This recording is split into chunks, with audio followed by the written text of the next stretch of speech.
बिस्मिल्लाहिर्रहमानिर्रहीम। अस्सलाम वालेकुम। Welcome back to my YouTube channel mathematic for fun. आज हम क्लास 8 का मिड टर्म का पेपर जो कि हेली एरियस का पेपर है 2024-2025 का जो पेपर हमारे साथ शेयर किया गया है, यानी 2000 यानी इस न्यू सेशन का ये हमारा मिड टर्म का पेपर है जो कि हमारे व्हाट्सअप नंबर 033478899393 पर हमें व्हाट्सअप किया गया। वो पेपर आप लोग के साथ शेयर किया जा रहा है। अगर किसी सब्सक्राइबर के पास क्लास 6 एंड 7 के अगर रिमेनिंग पेपर हैं तो वो भी हमारे साथ शेयर करें। व्हाट्सअप नंबर आप लोग को बता दिया गया, आप हमारे व्हाट्सअप नंबर पर शेयर करें। हम उन पेपर्स की वीडियोस बनाकर अपलोड करके आप लोग के साथ शेयर करेंगे। जैसा कि सेक्शन ए हमारे पास है 20 मिनट्स का है और 15 मार्क्स हैं इसके, ठीक है। चले हम विदाउट वेस्टिंग टाइम हम इसके सेक्शन ए को स्टार्ट कर लेते हैं। फर्स्ट हमारे पास है सर्कल द करेक्ट ऑप्शन। जो ऑप्शंस हमारा करेक्ट होगा हमने उसी ऑप्शन को सेलेक्ट करना है। यहाँ पर फर्स्ट हमारे पास है the distributed law of union over intersection of 3 sets, यानी हमारे पास यहाँ पर 3 सेट्स की बात हो रही है, A B and C. State that, तो इनमें क्या होगा, यहाँ पर सबसे पहले यूनियन की बात की गई। यूनियन ओवर इंटरसेक्शन है, इट्स मीन के हमारा जो सेट ए है, जो हमारा ऑप्शन है, इट्स मीन यही हमारा ऑप्शन करेक्ट है, हम इसी के साथ जाएंगे। ठीक हो गई है बात। नेक्स्ट हम चलते हैं, if A is a subset of B, अगर ए बी का सबसेट है then A intersection B is, तो ए इंटरसेक्शन बी क्या होगा, यानी हमारे पास बुक पर ओवरलैपिंग की example given on page number 6। अगर मैथ की बुक का पेज नंबर 6 ओपन करें तो आप लोग को ओवरलैपिंग की डिफिनेशन सामने आ जाएगी।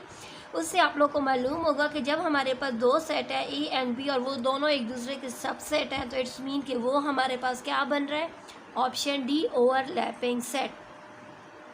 यहाँ पर हमारे पास गिवन है A B empty set and overlapping. Empty set से मुराद है खाली सेट, लेकिन ओवरलैपिंग सेट से मुराद है यानी वो सेट जो कि नॉन नल सेट हो, यानी जो खाली ना हो। ठीक है, ये हमारे पास ऑप्शन डी इसका करेक्ट आंसर है। बाय राउंडिंग ऑफ हमारे पास वैल्यू गिवन है 0.739255 up to 5 significant figure will make, यानी हम लोगों ने इसका 5 सिग्निफिकेंट फिगर बताना है। सिग्निफिकेंट फिगर्स के हमें रूल पता थे, अगर हमारे पास कोई नंबर विद स्टार्टिंग 0, अगर उसका स्टार्ट 0 से हो रहा है तो हम उसके स्टार्ट के 0 को काउंट नहीं करते, इन अ केस ऑफ डेसिमल हो या होल नंबर हो। यहाँ पर बात की गई कि 5 सिग्निफिकेंट प्लेसेस तक हमने इसको राउंड ऑफ करना है। ये देखिए, ये हो गया 1 2 3 4 एंड 5, यानी यहाँ तक हमने इस नंबर को राउंड ऑफ करना है। लेकिन 6 प्लेस पर जो नंबर है उसको देखकर तब हम इसको राउंड ऑफ कर सकेंगे। 6 प्लेस पर हमारे पास जो नंबर है वो क्या है, 5। इट्स मीन हम इसको राउंड ऑफ करेंगे तो ये नंबर हमारा हो जाएगा 073898280 बन जाएगा। 7 की जगह पर ये राउंड ऑफ होने के बाद, क्योंकि यहाँ पर 5 था जिसकी वजह से ये राउंड ऑफ होकर हो चुका है हमारे पास 80। ठीक है, ऑप्शन डी हमारा क्या है, करेक्ट ऑप्शन है। नेक्स्ट हमारे पास है decimal that have finite number of decimal after decimal point, यानी अगर हमारे पास कोई डेसिमल नंबर गिवन है जिसमें फाइनाइट यानी गिनी चुनी डेसिमल प्लेसेस है, यानी थोड़ी सी ही डेसिमल प्लेसेस है, तो हम उन डेसिमल नंबर्स को क्या कहते हैं, हम उन्हें कहते हैं टर्मिनेटिंग डेसिमल, ऑप्शन ए। ठीक है, नंबर 5 हमारे पास है द स्क्वायर रूट ऑफ 225 225 का स्क्वायर रूट हमारे पास क्या आता है, 15। नंबर 6 हमारे पास है द क्यूब रूट ऑफ 64,000। जैसे कि हमें मालूम है कि 64 किसका क्यूब है, 4 का। यहाँ पर 3 ज़ीरोज़ है, इट्स मीन क्यूब में 1 ज़ीरो लेंगे तो ये आ जाएगा 40। इट्स मीन कि ये हमारे पास 40 का क्यूब रूट है। ऑप्शन 7 पर आ जाते हैं, जो कि हमारे पास है the general equation for inverse proportion is. जैसे कि इनवर्स प्रोपोर्शन से मुराद होगा कि y is inversely proportion to x, तो उसकी जो हमारे पास इनवर्स प्रोपोर्शन की जो इक्वेशन है वो आ जाती है y is equal to k by x। ठीक है, नेक्स्ट हमारे पास है 8, if y is equal to 10 and x is equal to 2 then the value of constant k for direct proportion will be. तो k की डायरेक्ट प्रोपोर्शन में value क्या होगी? जैसा कि हमारे पास हम लोगों ने इसकी वैल्यू को फाइंड करना है, तो हमारे पास k की जो वैल्यू है वो इस तरीके से आएगी, क्योंकि ये डायरेक्ट प्रोपोर्शन की बात की जा रही है। तो it's mean y is directly proportion है, तो y x constant by k, हमने k की वैल्यू को फाइंड करना, तो y by x is equal to k। y हमारे पास है 10, x हमारे पास है 2, तो k की वैल्यू हमारे पास क्या आ जाएगी? 2 1 2, 2 5 10, तो k की वैल्यू हमारे पास आ चुकी है 5। ठीक है, सो इट्स मीन कि यहाँ पर हमें गिवन है 20, तो ये 20 को जिसने भी टिक किया है वो गलत है। हमारे पास आएगी k की value 5। Discount bye mark price 100% is, अगर डिस्काउंट एंड मार्क प्राइस 100% होगी तो हम उसे क्या कहते हैं? हम उसे कहते हैं डिस्काउंट रेट। नंबर 10 हमारे पास है प्रॉफिट माइनस प्रिंसिपल, यानी प्रॉफिट में से अगर प्रिंसिपल माइनस करेंगे तो वो हमारे पास आएगा मार्कअप। ये जो ऑप्शन बी इन्होंने लिया है ये गलत है, आप लोगों ने ऑप्शन ए के साथ जाना है जो कि है मार्कअप। नेक्स्ट 11 पर आ जाते हैं। यहाँ पर ए का कॉम्प्लीमेंट ले रहे हैं। ए का कॉम्प्लीमेंट हमारे पास किसके इक्वल होता है? जैसा कि हमें मालूम है हम कॉम्प्लीमेंट तभी फाइंड करते हैं, हमारे पास कॉम्प्लीमेंट तभी आता है जब हम यूनिवर्सल सेट में से ए सेट को माइनस कर लेते हैं। The percentage loss on buying a pen for ₹40 and selling ₹30, यानी एक पेन जो कि 40 रुपये में ख़रीदा गया और नुकसान हुआ 30 रुपये में उसको बेचकर, तो आपने बताना है कि कितना लॉस परसेंटेज उसको हुआ है। सो लॉस परसेंटेज के लिए यहाँ पर देखिए, पहले हम इसका लॉस फाइंड कर लेंगे। तो लॉस हमारे पास आ जाएगा जो कीमत, जिस कीमत में उसने ख़रीदा और जिस कीमत में उसने बेचा है, तो वो हमारे पास आ चुका है 10 रुपये। ठीक है, अब हम इसका लॉस परसेंटेज फाइंड करेंगे। तो हमारे पास जो लॉस है उसको 40 के साथ डिवाइड मल्टीप्लाई बाय 100% करेंगे। तो यहाँ पर देखें 40 के टेबल में 40 1 ज़र 40 के, यानी सॉरी हम क्या कर लेते, चलिए इसका भी आसान तरीका कर लेते हैं। यहाँ पर 40 है ना, यानी 1 0 10 का गया, 1 0 40 का गया। अब ये रह चुका है 1/4, 4 1 ज़र 4 के टेबल में 100 आता है 25 के साथ। इट्स मीन लॉस परसेंटेज आ चुकी है 25%। सही हो गई ये बात। नेक्स्ट 13 पर आ जाते हैं। 13 में है the product of 3x² + 4 and 2x², यानी जब हम 3x² + 4 को मल्टीप्लाई करेंगे 2x² के साथ, तो ये हमारे पास आ जाएगा 3 2 ज़र 6 x⁴, ये ऑप्शन सी 6x⁴ + 8x² इसका आंसर है। ठीक है, नेक्स्ट आ जाते हैं 14 पर। The correct factorization of x² - 25 is, अगर हम इसको करेक्ट तरीके से फैक्टराइज करें तो हमारे पास कौन सा ऑप्शन सही होगा? यहाँ पर देखिए इनके सेम माइनस के साइन है, ये गलत है। यहाँ हम ऑप्शन बी के साथ जाएंगे क्योंकि यहाँ पर है x - 5 x + 5। जब x - 5 एंड +5 आपस में मल्टीप्लाई होंगे तब जाकर हमारे पास x² - 25 इसका आंसर आएगा। 15 पर आ जाते हैं। The solution of 5x + 3y - 5x - 5y + 4y is, तो यहाँ पर देखें ये हो जाएगा माइनस, एक मिनट यहाँ पर नीचे हम राइट कर लेते हैं।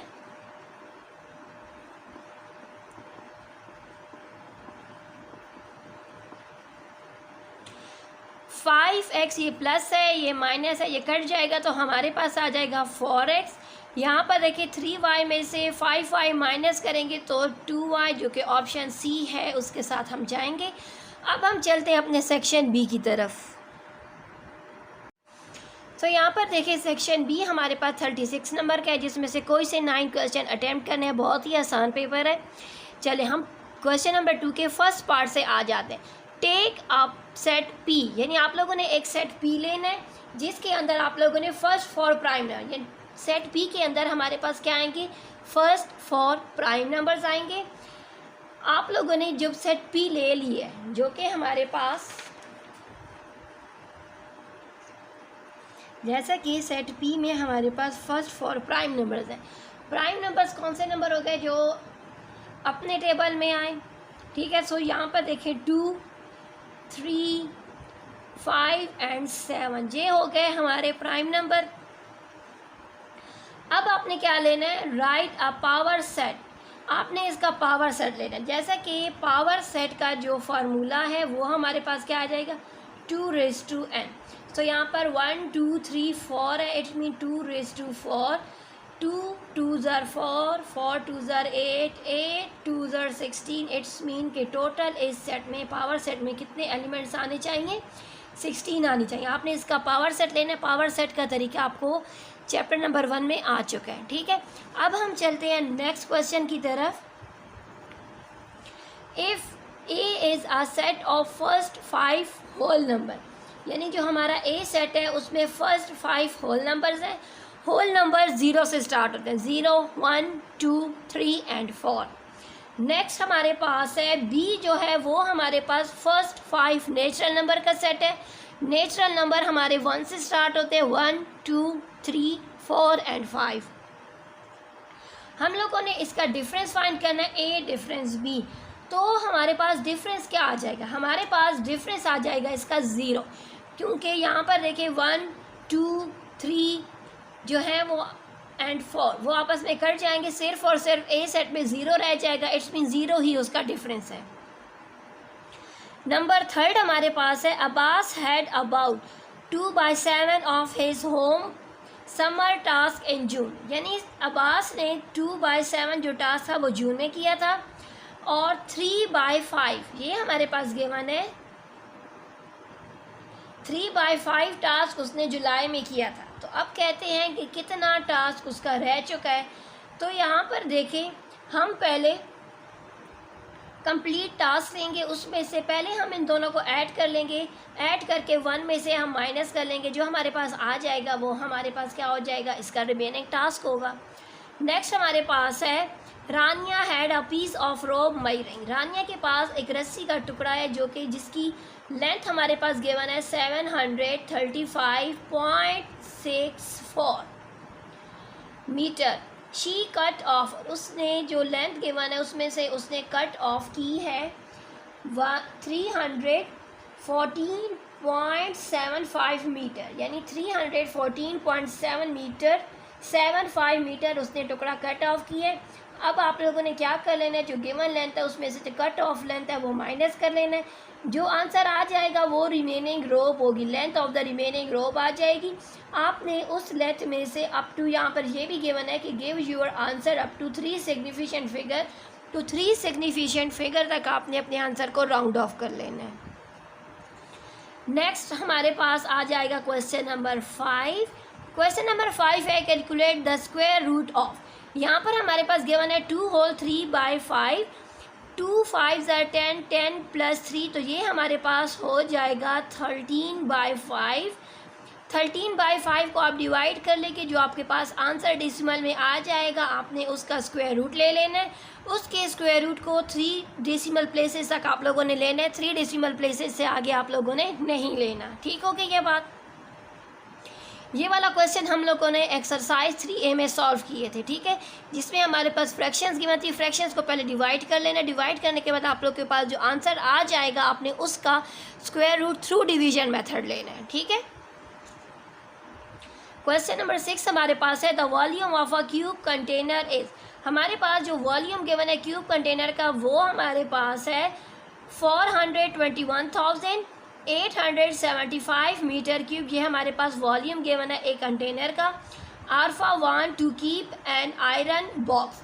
आरफा चाहती है कि वो एक iron box having a side, जिसकी साइड्स हमारे पास गिवन है, यानी length, height, length and breadth हमारे पास गिवन है।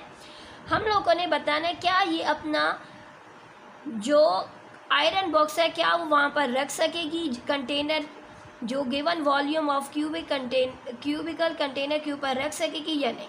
सो हम क्या कर लेंगे, इनको आपस में मल्टीप्लाई कर लेंगे। 60, 50 एंड 70 मीटर को आपस में मल्टीप्लाई कर लेंगे, जो इसका आंसर आ जाएगा। अगर उसका आंसर गिवन वॉल्यूम से ज़्यादा होगा तो वो नहीं रख सकेगी। अगर ये तीनों 60, 50 एंड 70 को मल्टीप्लाई कर लेगी और जो आंसर उसका आ जाएगा, अगर वो गिवन जो वॉल्यूम है उससे कम होगा तो वो आरफा अपना आयरन बॉक्स रख सकेगी। सही हो गई है बात। क्वेश्चन नंबर 7 हमारे पास है, complete the following table if y is directly proportion to k।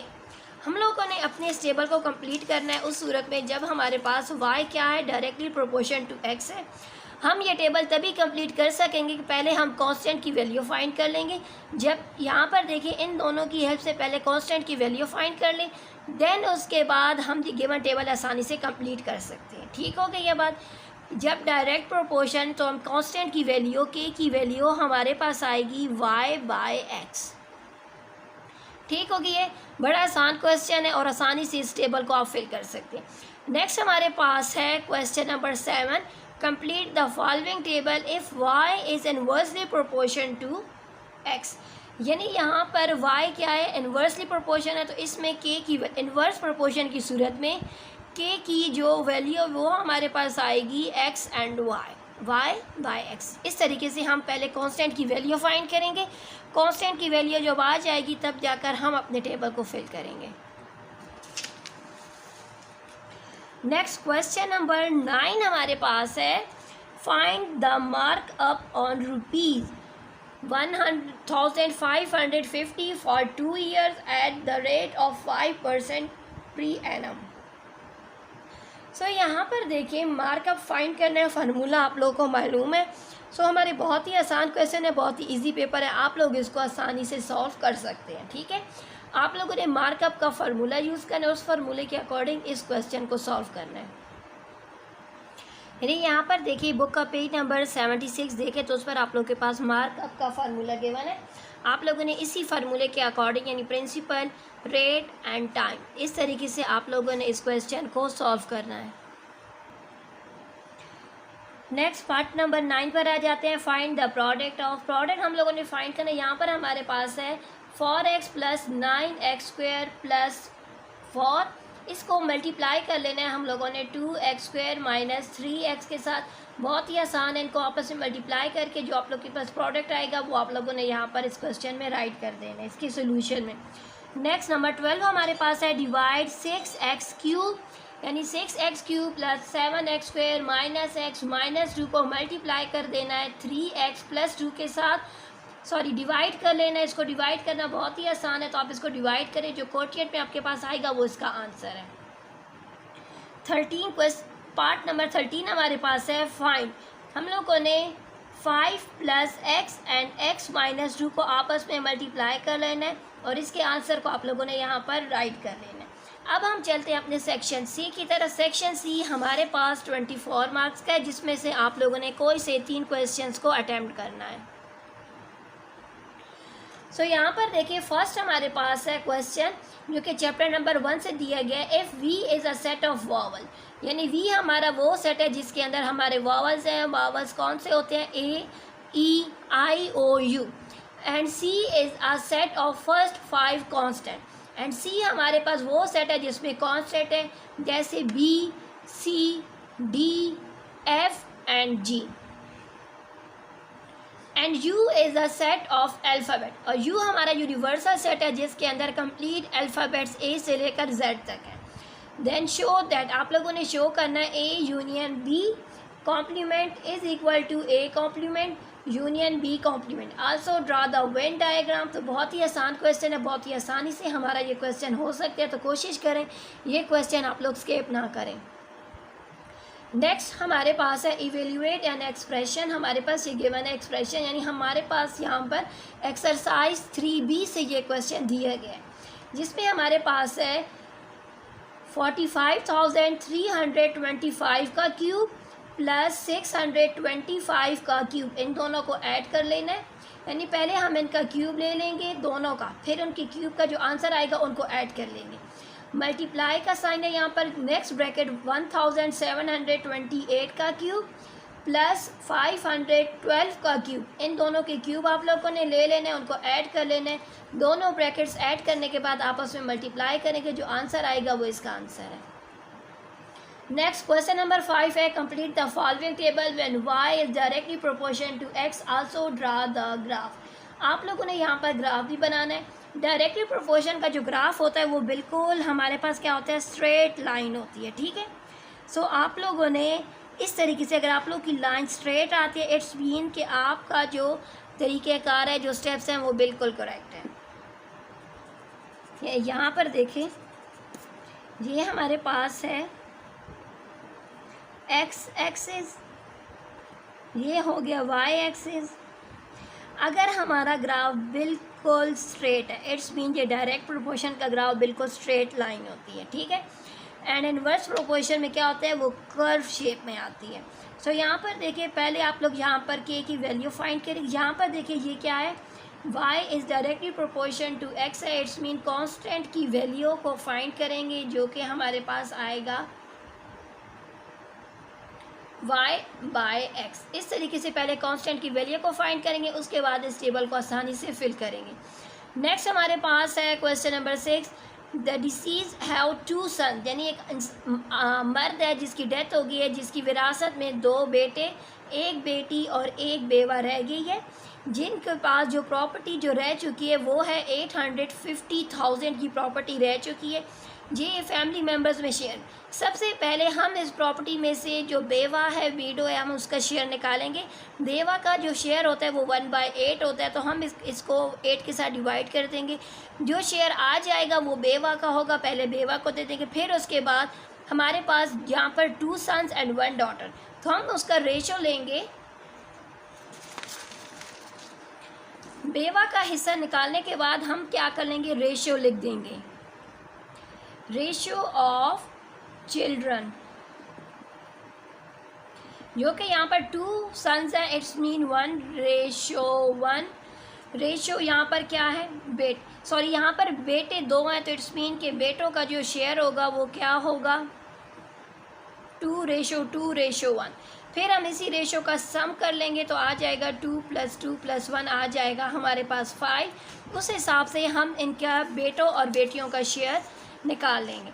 Last question जो कि हमारे पास है क्वेश्चन नंबर 7, जिसमें हमारे पास है इफ़ रुपीज़ हमारे पास क्या है, a³ - b³ - 3a² b + 3ab² are to be distributed among a - b person. जो पर्सन है वो क्या, a - b। How much will each person receive, तो एक आदमी को कितना मिलेगा। तो हम क्या कर लेंगे, a - b के साथ ये जो गिवन प्राइस है इसको डिवाइड कर देंगे, तो हमारे पास आंसर आ जाएगा। इसके साथ हमारा मैथ का 8th क्लास का पेपर कंप्लीट हो चुका है। अल्लाह हाफ़िज़।